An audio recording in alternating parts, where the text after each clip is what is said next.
Rutger, what does moral ambition mean to you in one sentence? Using whatever you have, whether that's your talent, your access to certain networks, or your money, your financial capitals, to make this world a wildly better place. What could go right?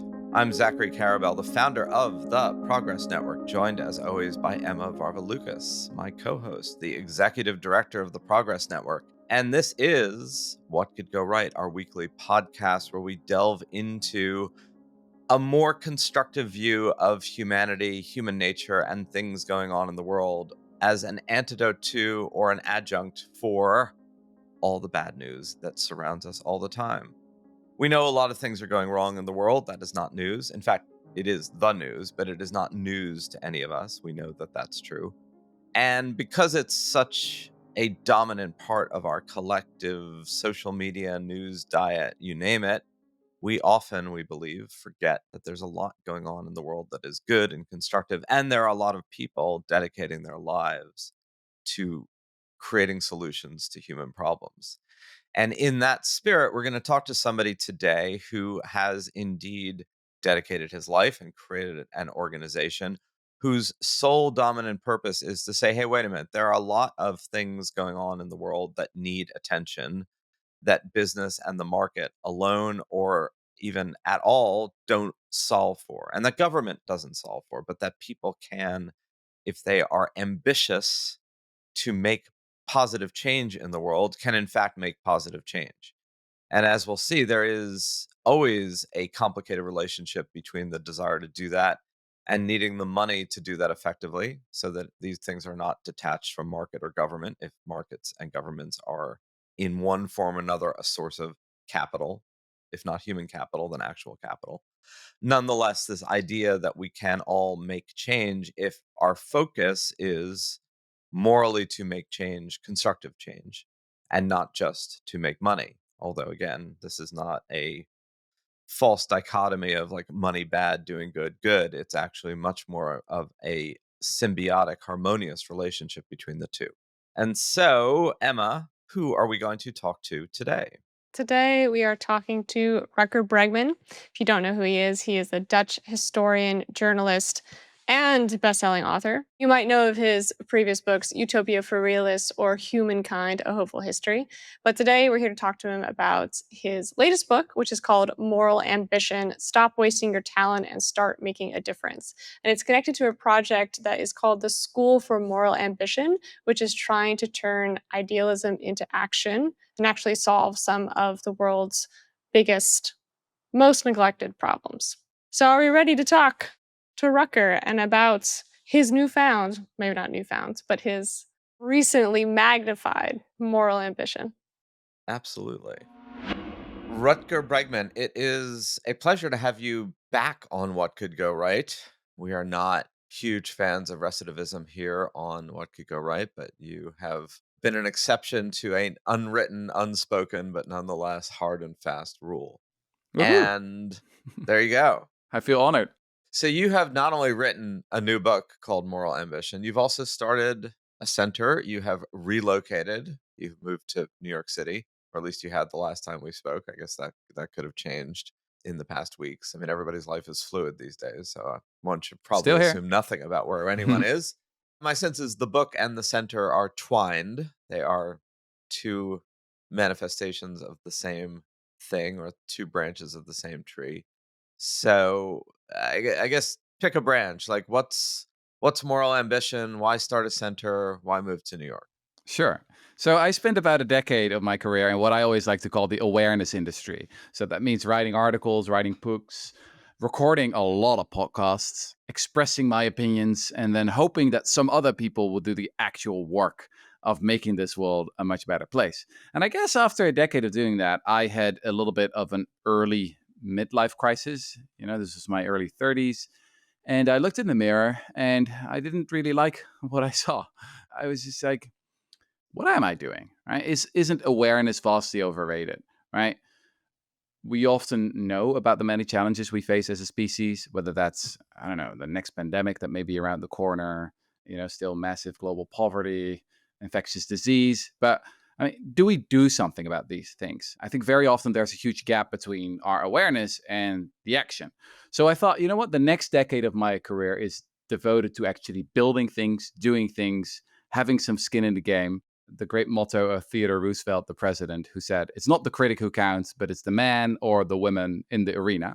So I thought, you know what? Let's use my next book to launch something. As you know, books are great excuses to go on a publicity tour, which is nice if you start a new venture. And I've co-founded an organization called the School for Moral Ambition.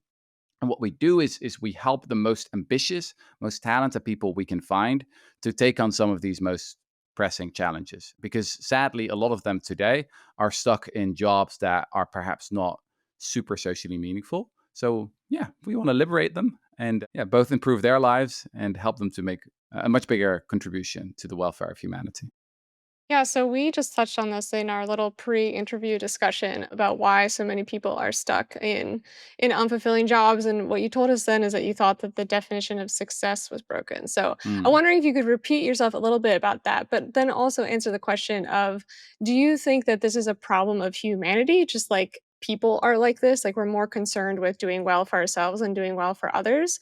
Or is this a particular issue of now? I love that question. So, in the US, you have the American Freshman Survey. This is a survey that has been done since the late 60s, and students have been asked this question about their most important values, like what do they want from their life? And turns out that in the late 60s and the early 70s, about 90% of students said that developing a meaningful philosophy of life was one of their most important life goals. Back then, only 50% said that making a lot of money was one of their most important life goals. Today, those numbers have reversed. So now it's 90% saying, yeah, I got to make a lot of money, and only 50% saying, yeah, that meaningful philosophy of life sounds important to me. That to me is pretty good evidence that we're not talking about human nature here. This is culture. As I studied some of the great movements of history, particularly the abolitionist movement, what really struck me is that they were often part of a much wider societal shift. I spent a lot of time, this is what we talked about a bit last time when we spoke, studying the British abolitionist movement. And I discovered that some of the main abolitionists, their ultimate life goal was not abolishing the slave trade or abolishing slavery. No, it was bringing virtue back, making doing good more fashionable, as one of William Wilberforce's biographers said about him. Yeah, I guess that is my hope. That is my optimism that I think we can do that again. And yeah, that's what we're trying to contribute to at the School for Moral Ambition. So you moved to New York from the Netherlands. I said that very strangely, but I was attempting an appropriate English, like Dutch English intonation, and failed miserably. So why did you move? Does that say something about relative ambition, Europe versus the US? I mean, Americans like to think of themselves as far more driven and ambitious than Europeans. And sometimes I think Europeans, Western Europeans, like to think of themselves as more capable of living a good life versus Americans who are driven. Is there some truth to these cliches in terms of Europe versus the US? And it's really Western Europe, kind of Northwestern Europe. I mean, Emma could talk about this too from Greece. And so, like, why did you move? I think it's interesting whenever anyone sort of picks up, radically changes their life, particularly to do something different that you could just as well have done from Amsterdam, probably done more inexpensively. I have come to the conclusion that all the cliches are basically true. My wife was 7 months pregnant when we came here to the US, and navigating US healthcare was a nightmare compared to Dutch healthcare. So that's one cliche that is true. We send our daughter to a school here, and just generally raising kids here. I mean, the safetyism of American parents just drives me nuts. Like, we live in Park Slope, and you have all these toddlers strapped up in their strollers. And indeed, it's like, come on, liberate the kids. So that's like the second cliche that is true. The third cliche that is true is that indeed it's much more easy to be ambitious here. A decade ago, a couple of friends started a journalism platform in the Netherlands called The Correspondent. It still exists, it's done quite well. But when they started it, they organized sort of a dinner with basically a who is who of people in media and entrepreneurship in Amsterdam. The consensus back then was, oh, you're going to start this new venture that wants to revolutionize journalism. Not going to work. You shouldn't even bother. Now, I had a similar dinner like that when we started the School for Moral Ambition. in Manhattan, in New York. A couple of friends had invited some cool people over. The experience was literally the opposite. Like everyone was like, this is definitely going to work. This is awesome. How can we help? I was invited to that dinner and I couldn't make it, which I was really disappointed by because I was going to show up and say, "What are you thinking?" Yeah, yeah.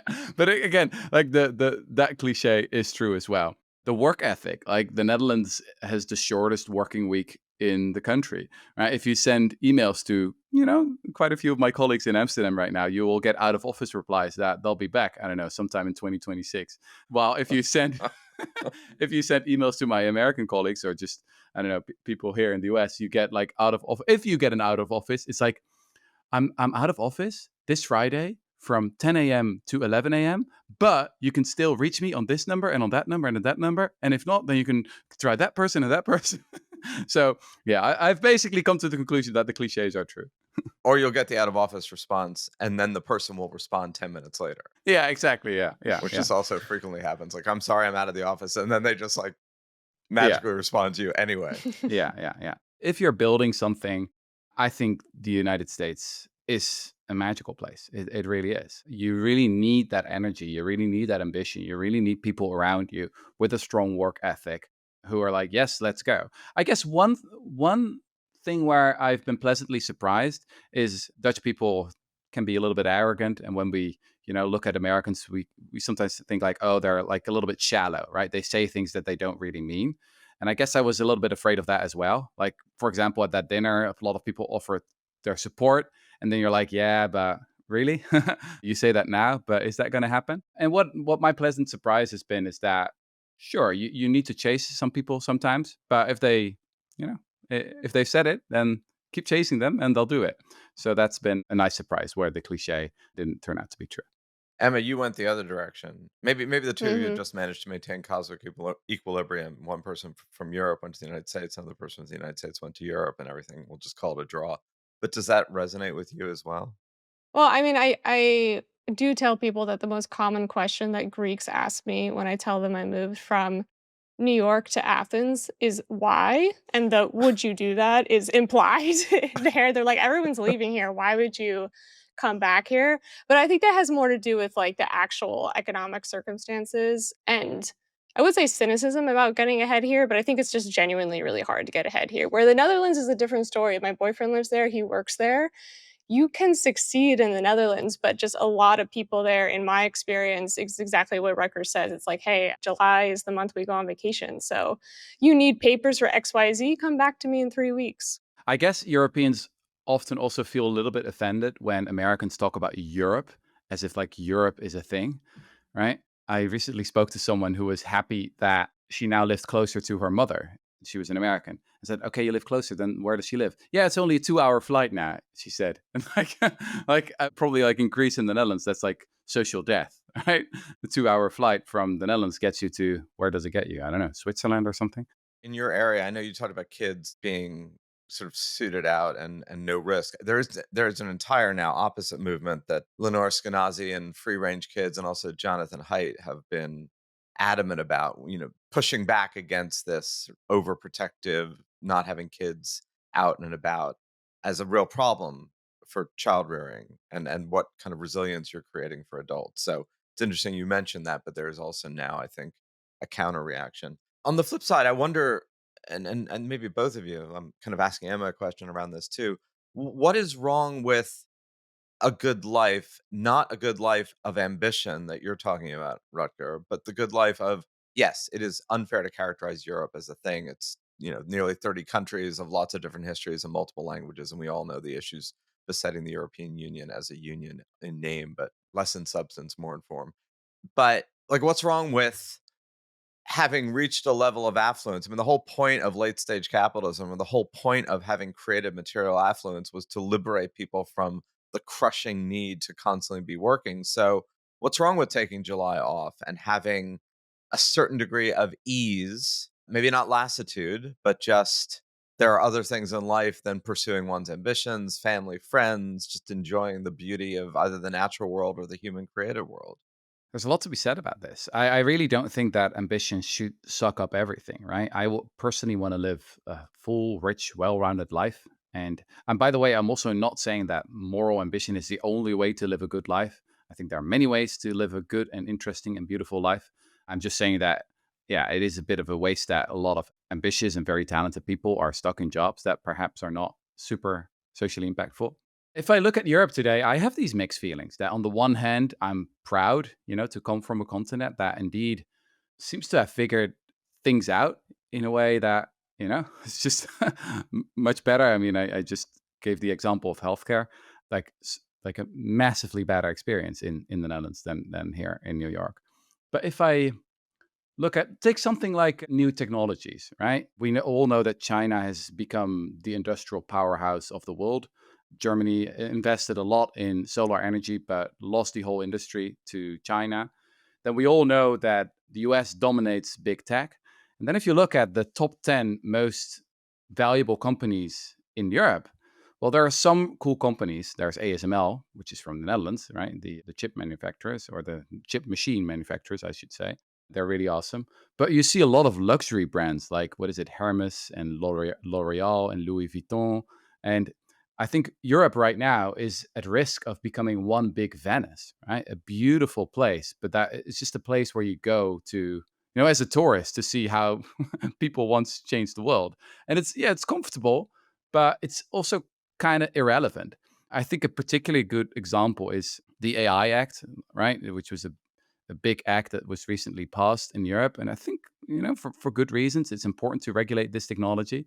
But it's also kind of sad and painful that, we're really good at regulating companies that we don't have, right? I recently read this blog about Spain that has now launched this very prestigious institute. I think one of the first national institutes to regulate AI, right? And it has all these departments, and a lot of STEM graduates in Spain go there. But it's like, but Spain has no notable AI companies whatsoever, right? It's just the future is not being built there.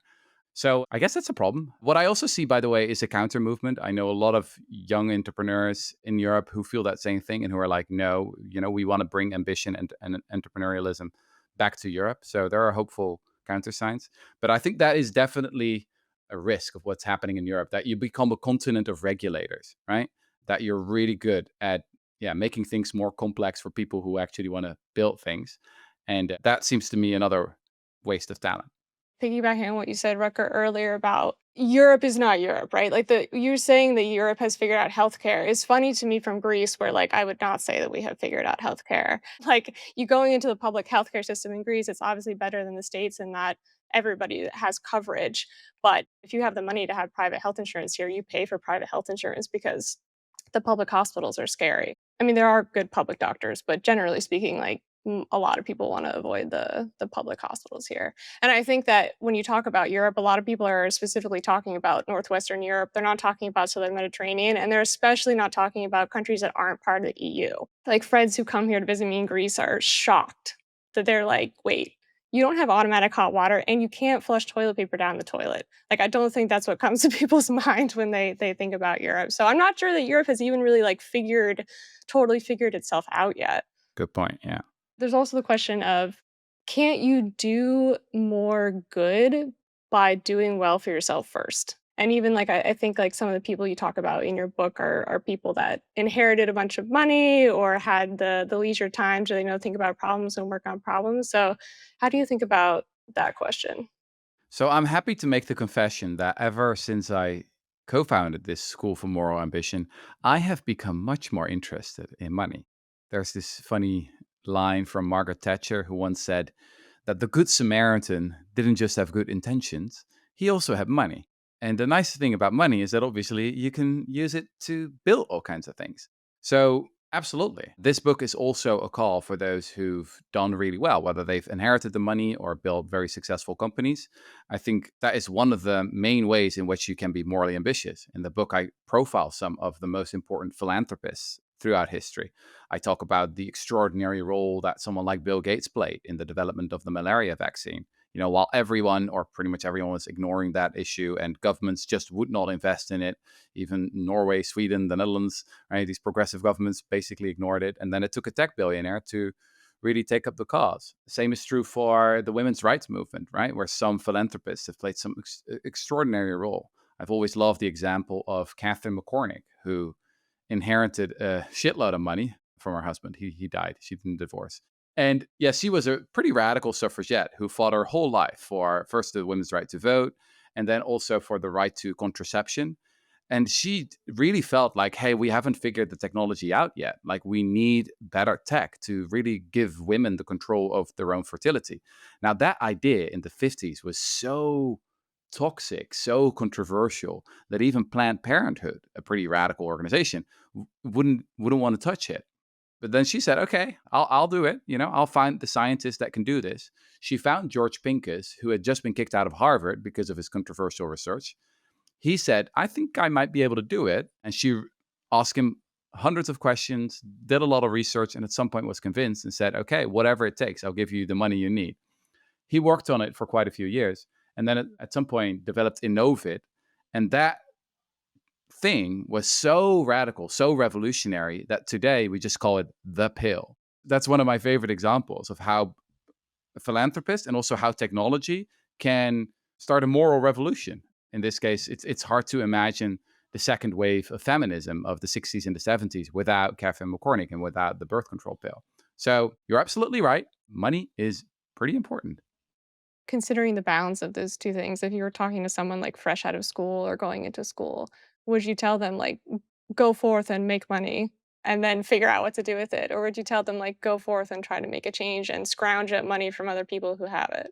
I think it's definitely an option to do that, as what we call earning to give. That idea was not invented by the effective altruism movement, it was popularized. It was also done by Marxists. Friedrich Engels worked while Karl Marx was writing Das Kapital. It's in that sense an old idea, neither left wing nor right wing. There's quite a lot to be said for it. I guess what I didn't really like about the effective altruism version of it is that they encouraged a lot of people to go into finance. And what you obviously have to take into account that if you work for a long time in a certain environment, then you don't just do the work, but the work also works on you, right? You got to think about, how will this change me as a person? Like, what kind of environment will I be in? And will I still be that really idealistic young graduate? Or will something have happened along the way? Maybe the golden handcuffs have tightened at some point. This, by the way, is why it's so important to find your cult of ambitious do-gooders, right? People who can help you to stay true to your values. But in general, I think it's an important idea. With the School for Moral Ambition, we have launched a Founding to Give program. So right now, actually, we are looking for some of the most ambitious startup founders we can find to really build a high growth startup. With one catch, is that they pledge at the beginning of the program, of the incubator, to donate at least 50% of what they eventually earn when they sell the company. Because this is another thing that we've learned from human psychology. It's much easier to give money that you don't have yet. I've done that with this book. So I've pledged to donate everything I earn with the book to the School for Moral Ambition. That was super easy compared to donating the royalties of my previous books. Because if the money is in your bank account, I can assure you, the loss aversion is real there. It's just much harder to give it away at that point. So this is an interesting question about effective altruism and the whole sort of Silicon Valley. And you had this a little bit with TED with the audacious project of privileging moral projects, philanthropic projects in particular, that were measurable and scalable. Things that you can repeat everywhere. You have a template, you can do it everywhere, as opposed to a lot of other equally vital projects that are probably bespoke and are not easily replicable, speak to their local milieu or their local environment. Hmm. So, where do you come out on this in the moral ambition framework? Do you think it's better to be ambitious for ideas that can be transformative on a national or global scale? Or a lot of what progressive reformers in the United States 100 years ago often focused on local solutions to local problems? I think that more is more. So if you have one person, that's great. If you help two people, that's twice as much. And in general, it's just better to help more people. And then if you look at the world today, it's pretty easy to see that some of the biggest problems, or pretty much all the biggest problems, are very global in nature, right? And also, if you want to have the highest return on investment of your efforts, your time invested, or also your money invested, then you could really wonder, like, okay, does it make sense to devote all my efforts to people and animals in the richest country on earth, right? That's probably not the case. You could also ask the question, like, on the margins, do we want more of this effective altruist kind of thinking? And I would say that on the margins, yes, we want much more of it. I mean, effective altruism has gotten a lot of attention in the press. But if we look at the whole philanthropic landscape, how many EA dollars are out there? I would say it's maybe 1%, maybe less. And most of philanthropy is still focused on, yeah, things that just feel good to people, that are their hobbies, that, that they're passionate about. Like, there's one movement that I care about in particular, which is the animal rights movement. And it just drives me nuts every time that pretty much all funding for animals goes to these charismatic animals, like, I don't know, animal shelters and for dogs and cats.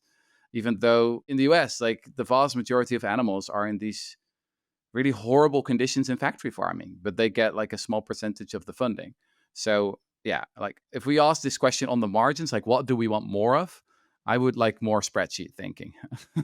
If you ask it like in general, do you want the spreadsheet to dominate everything? No, obviously not. But on the margins, quite a bit more, please. Thank you. Since you brought up factory farming in particular, how did you get over in this book the what you might call the vegan problem, right? Where it's one thing to tell people like, hey, like your life could be more, but it's hard to do that without coming across as a nag. And when I read the book, I was actually kind of surprised. Like, I feel really inspired by this. Like, I also feel like a little bit shamed. Like, I'm looking at all my makeup and thinking, like, oh, like all this money that I've spent on this stuff, I didn't have to spend. It's probably working on me. But I didn't feel nagged. And I'm curious if that was an intentional choice or just kind of how the book came out of you. So I thought a lot about what is the right motivational strategy for people who have that nagging feeling that they could do much more to make this world a much better place, but who just don't really know yet how and where to begin. And I believe in the 20% shame and 80% enthusiasm strategy.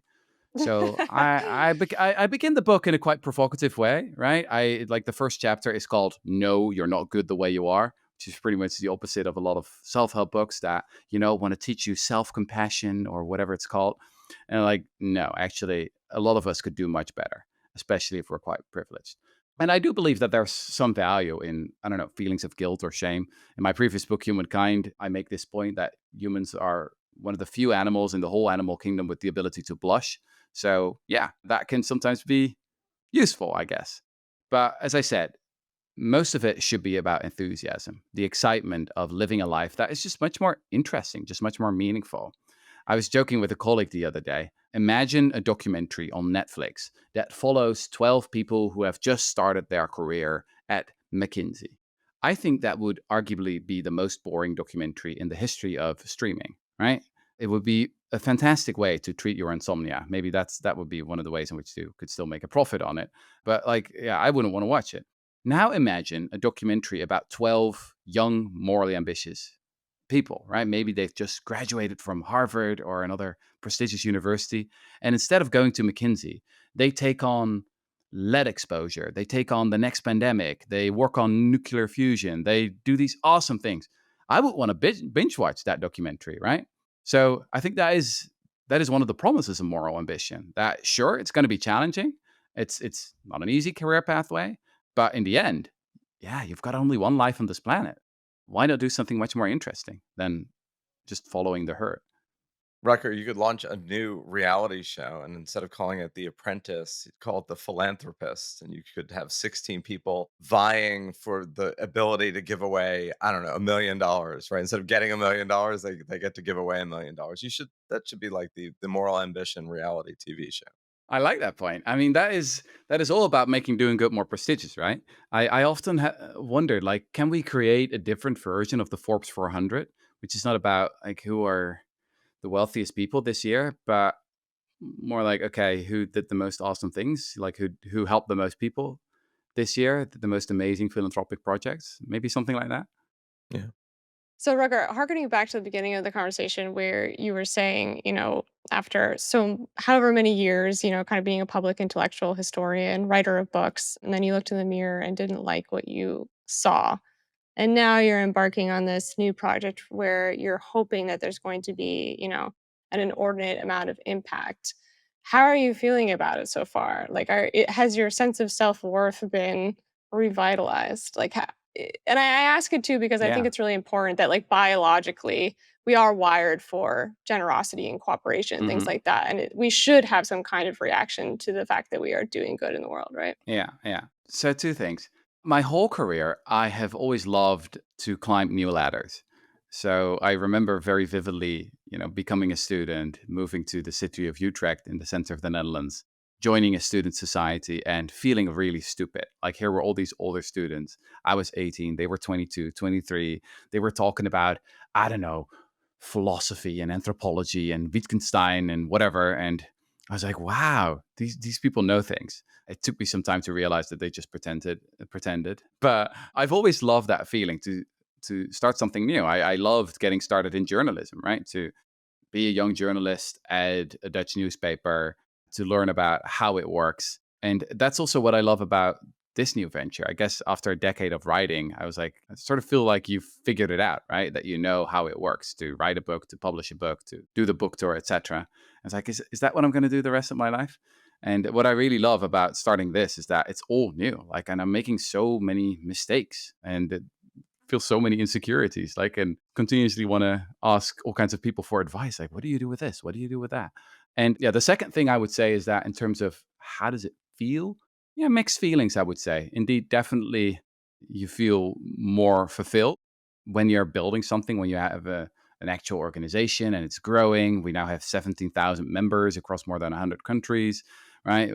With dozens of employees, even more volunteers. So that's all really cool to think like, okay, this started in 2023 with just a Google document of 4 pages, in which I outlined some early thoughts. And now it's this. On the other hand, oh, it's exhausting. It's so exhausting. Like, I've never been so stressed out in my whole life. I can now understand how people get a burnout, right? Yeah, it's just like it never stops. Like, the life of a writer is very comfortable. Like, I used to have quite a few of these weeks that were just empty, where I could just spend a whole week in the archives or in books. Oh, the joy of that. I miss it. So, as I said, mixed feelings. Maybe you need to take July off. Yeah.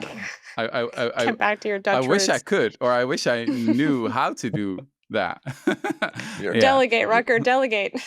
you're coming full circle to the, maybe there was something to that break during summer with an Yeah. extended out of office message. Hi, you've Yeah. reached Yeah. Rutger Yeah. Bregman. Yeah. I will get back to you sometime after Labor Day. I want to circle back to this question of like making money first and then doing well with it. I think the challenge of that is they're very different metrics and very different matrices of success and advancement. Yeah, I thought about this in my brief flirtation with an academic career, which I really thought I was going to be a professor, and realized that the kind of books that I wanted to write and the kind of books that would get me professional advancement and tenure were not the same kind of books. And I remember someone saying to me, "Oh, just write your 2 monographs or whatever the number would be, get tenure, and then you can use the sinecure of safety to do whatever it is you wanna do after that." And I thought, "Well, that's gonna take me 15 years, 10 to 15 years, at which point, who knows whether or not that initial flame to do X would have been completely snuffed out by the imperatives of doing Y." And so I wonder how you think about that of it's notionally fine to say, "Oh, spend 15 years, make your money, and then transform your privilege into giving back to society." But it's hard to do that, right? Because for that period of time, the money-making metrics, the McKinsey metrics, the banking metrics, the even the startup, the founder, are very different ones than the moral ambition ones. I think that's a really good point. I mean, it's the story that a lot of people who went to Silicon Valley to build companies a decade ago or 15 years ago, it's a story that they told themselves. Mark Andreessen once called this the deal in a New York Times interview. He said, like, look, what we were promised is that we could just go and build great companies, make a lot of money, and then we would give back a bit in taxes and in philanthropy, and then society would honor us. And he, yeah, was very indignant that, in his view, that deal was not being honored anymore, at least not by the Biden administration. And that's why he turned to the right. Well, you could also argue that the deal was broken by some of these entrepreneurs, right? Elon Musk used to be and in a way still is, one of those great pioneers who sped up the adoption of EVs, had a world historic impact in that regard, really did what other car makers could not. The European car makers certainly could not, like Volkswagen and BMW. So that's extraordinary. I think SpaceX is also extraordinary. That doesn't need any explanation. But now what he has added to his legacy is that he has demolished US AID. And there's a recent estimate in the Lancet that this is quite likely going to cost millions of lives. So that doesn't really seem like a great way to give back, if we call it that. So I think you're absolutely right. You need to think really hard about, what kind of environment am I creating for myself? Will I still be the person I want to be 15 years from now? Like, how do people gain weight? It doesn't happen instantly, right? It's like half a pound a year, maybe. But then you look back 15 years later, and you're like, oh, I'm not as as thin as I once was. And I think that moral corruption often happens in a similar way. The main way to combat this is to surround yourself with ambitious idealists because like we humans are often a product of our direct social environment, right? And that's also why I'm excited about building this movement, right? Why we have so-called moral ambition circles, groups of 6 to 8 people who come together on a regular basis to hold each other accountable and to help one another on this way. But yeah, I think you're absolutely right that this is one of the great risks of the earning to give career pathway. Rucker, do you want to share any of the concrete issue areas that School More Ambition is looking at insofar as the startup applications or any other particular you mentioned the abolitionists of yore. What are the big issues that you guys are hoping to look at or hoping that people come to you about? We use a pretty simple framework. We call it the SSS framework. So we focus on problems that are very sizable, big, important. We focus on problems that are very solvable, right? You got to find some way to make progress. And finally, problems that are sorely neglected. I think that last one is really, really important, right? We encourage people to adopt a very entrepreneurial way of looking at the world and really look for the gaps in the market of doing good. Really focus on the stuff that just currently is not happening. So you can ask yourself, what was the best time to be a climate activist? Well, the answer is not today, right? Because today the movement is very big. Millions of people are involved. It would have been much better to join in the 1970s because then the movement was quite small and your marginal contribution would have been much, much bigger. So we would encourage people to look for those causes that are where climate change was in the 1970s. The 2 causes that we've taken on with our first fellowships in Europe, one is the cause of alternative proteins. A couple of reasons. It's one of the biggest and most neglected causes of global warming. So it's 20% of emissions. But compared to other technologies, very little is happening here. So EVs are doing really well. Clean electricity is scaling up globally. But alternative proteins is just, governments spend around $1.5–2 billion a year on R&D here, which is like a drop in the bucket compared to other things that are happening in the climate space. And it's obviously also connected to what we see as one of the great moral atrocities of our time, which is the way we treat animals. And we think that alternative proteins hold great promise of maybe helping lead out of this hell for animals. And obviously also pandemic prevention is also an important reason, food security. Anyway, it's a little bit overdetermined. The other cause that we've taken up it was a big surprise for me, but that's what was recommended by our prioritization researchers. They, started with a long list of 50 potential causes to work on, and then they started, funneling it down based on the criteria that we had given them at the beginning. And then they said, the fight against the tobacco industry, that is really one of the biggest and most neglected challenges right now. We're talking about 8 million deaths every year, which is more than 100 times as much as the number of deaths from natural disasters. It's bigger than malaria, tuberculosis, car crashes, homicides, wars, and many more other things combined. And very few people are working on it anymore. So it's an industry of $900 billion in revenue, bigger than Apple, Google, plus Meta. It has created the most deadly artifact in the history of human civilization, one of the most addictive drugs out there. It's deliberately made as addictive as possible. And most people start when they're kids, 80%. So I always like to say, imagine a very addictive smartphone. Today we have this moral panic about addictive smartphones. Well, now imagine a smartphone that is even more addictive and it kills you. Well, that's a cigarette. And it's totally legal. And so we have been recruiting some of the best lobbyists, corporate lawyers, policy wonks we could find, and we've sent them to Brussels to start lobbying against the tobacco industry. And yeah, it's one of the things we're most proud of so far, because the counterfactual here is very clean. These very talented people who are currently working on that without us, they would never have worked on it because it's just not a sexy thing to work on. So that's something we're quite proud of. But there will be more causes in the future, obviously. That will always be the framework. Well, Wrecker, I want to wish you all the best in doing all of the best.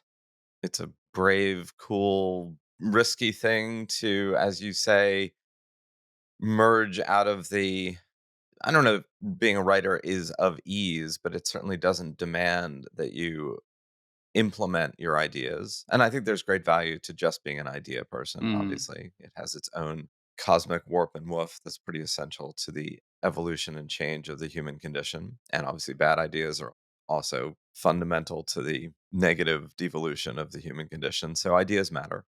But the drive to implement those ideas and actually, as it were, put your money where your mouth is, or maybe it's put your mouth where your money is commendable, risky, different. So it's really amazing that you've taken that risk and picked up, transported yourself and your family to the land of mediocre healthcare and intense ambition. And lovely people. It will be very exciting to see how the center you've created evolves and what its seeds are in the future. A lot of this obviously will take some time to germinate, and I certainly wish you all the best. Everyone should check out Rutger's books and work, and if you have a mind to, look up the Center for Moral Ambition and see what it's about, maybe support it, maybe join it. Who knows? Yeah, that'd be great. Thank you so much, both. Everyone's welcome to join us, obviously at moralambition.org. As I said, we have these circles that are accessible for everyone. And we are just getting started in the United States. So we're now building our first fellowships here. Going to be 2 fellowships, also going to work on food here. And the other thing that I'm really excited about is obviously the special place of elite universities here. I mean, that's just an extraordinary aspect of the US. I recently looked at a paper from last year, and it estimated that about half of American extraordinary achievers come from just like the 30 top universities, and then Harvard in particular. So we're currently thinking very hard about building Moral Ambition Fellowship at Harvard as well, to help some of the most ambitious, privileged, talented young people to do something else with their lives and not get sucked up by what we like to call the Bermuda Triangle of talent, which is like consultancy, finance, and corporate law. We want to help them to do something much, much more interesting. Yeah, get him in the cult early. Start the awareness campaigns. Thanks. Thank you so much, Rucker. So, Emma, as I said during the conversation, it always does amaze me, probably more than it should, inordinately, when people just pick up and almost arbitrarily decide I'm better suited to be in place X than place Y. I mean, you obviously did some of the same thing, although you had a more of a familial connection. I guess he had a business mission calling. It is interesting that if you're going to choose to start something, he uprooted and went to New York rather than doing it from the Netherlands. I'm sure some of that is, it's like where the money is. I mean, there's that too, which we didn't get into as much. It's much easier to raise money for certain philanthropic causes in the United States than it is to do in a lot of Europe. I mean, there's that sort of pecuniary reality as well. And I'm intrigued to see how his experiment goes, because right now it really is an experiment, and whether or not these cohorts and these fellowships lead tangibly to something. I'm sure they will lead tangibly to a lot of people feeling they are a part of something, which in and of itself is probably a good thing. But whether or not it leads to outcomes that are either measurable or discernible in a way that is different from just the messy way in which people transform money into philanthropy, into projects that do or do not ameliorate some of the issues, is an open question. And I'm not trying to be skeptical of what could go right mantra. It's more of, there's always this question of putting ideas into action is a much more, it's messier, it's more complicated, it's more elliptical. And whether or not that in fact does translate into something is simply literally remains to be seen. Wait a second. I thought you were the we don't have to measure things by tangible results guy, though. No, no, we don't have to measure them, but we do have to observe them, right? Well, I mean, measure and observe is with a little bit of a splitting of a hair there. I'm not doing an Excel spreadsheet, mostly because I don't know how to use Excel. So Yeah, I'm not so great at it either. No, I mean, I think like the question you raised is appropriate in the sense of it was something I also like had in mind reading the book. Like, is this reaching new people or is this preaching to the choir in the sense of like how many people that have joined the School of More Ambition were already people that had, were inclined in that direction and they would have gone and done something with their life that was contributing to the better of humanity anyway, versus how many of them got brought into it from the book or from the school.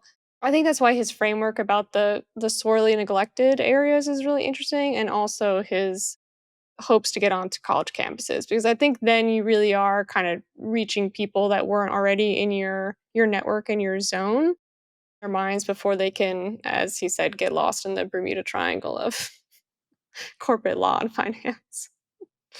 I think the only caveat to my measuring question is if you start out with your proposition of this should be measurable, then I think it's fair to ask, did it create the Mhm. results that you were trying to do? Yeah, fair enough. And he and the moral ambition and the effective altruism people, which he distinguishes himself from legitimately, but is still in a similar continuum, believe in the measurability of positive social entrepreneur philanthropic outcomes, which I actually am probably more skeptical of. And therefore, I want to know, like, if you're going to measure it, what's the outcome? Not to split hairs. But look, the more the merrier, and the more people who basically are saying, "Hey, wait a minute, the essential needs of a developed, affluent society are not purely going to be met A by the market, B by for-profit businesses, C by government." Right? We didn't even get into that, but there's a proposition here of change is going to happen because people create it, not because government does it or provides it, which I think is also a really fascinating aspect of this. We probably should have gotten into that more in the conversation, but there's always something that's left out. But that's a pretty profound aspect of it too, that it's kind of literally up to us, not up to them, not up to this thing called government, up to us. Yeah, the other thing that we didn't get into in the conversation is this, I think, relatively pervasive view in the States right now where economic circumstances are so volatile that you like can't blame anyone for just looking out for number one, and that like none of us have the stability, not none of us, but many of us don't have the stability to do what Rucker is asking. Actually, I regret not asking him about that now, but I'm curious what he would say about it. I think that he would probably say, listen, if you live in the United States, you're already among what, the top 1% of the world's wealthiest people, so don't underestimate that. Even though you corrected yourself, the reality is very few people have the economic latitude and security to just go, okay, I'm done. I've provided myself with all the material needs that I need for the rest of my life, and I'm going to turn to something that may not be remunerative, but is like has social goods that are my income. So, all right, well, to be continued. All of this is always to be continued, which makes them, I think, hopefully good conversations. I think they're good conversations. I hope you listening think they're good conversations. If you've listened to this point, you probably do think that. Send us your ideas, send us your comments. Thank you for listening. As always, in the midst of summer, hopefully some degree of summer repose and relax, even if we're all working hard. Thank you to Emma for co hosting, the Podglomerate for producing, and we will be back with you next week.